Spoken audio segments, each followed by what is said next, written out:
নন্দলাল তো একদা একটা করিল ভীষণ পণ, স্বদেশের তরে যা করেই হোক রাখিবেই সে জীবন।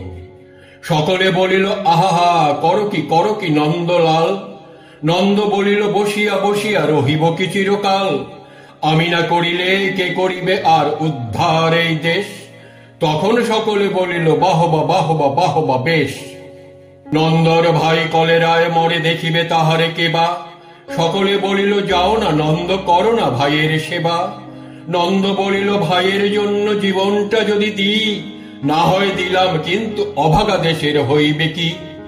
বাঁচাটা আমার অতি দরকার, ভেবে দেখি চারিদিক। তখন সকলে বলিল হা হা হা, তা বটে ঠিক। নন্দ একদা হঠাৎ একটা কাগজ করিল বাহির, গালি দিয়া সবে গদ্যে পদ্যে বিদ্যা করিল জাহির। পড়িল ধন্য দেশের জন্য নন্দ খাটিয়া খুন, লেখে যত তার দ্বিগুণ, ঘুমায় খায় তার 10 গুণ।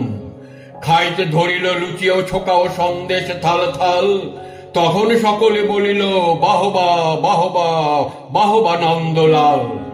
নন্দ একদা কাগজেতে এক সাহেবকে দেয় গালি, সাহেব আসিয়া গলাটি তাহার টিপিয়া ধরিল খালি।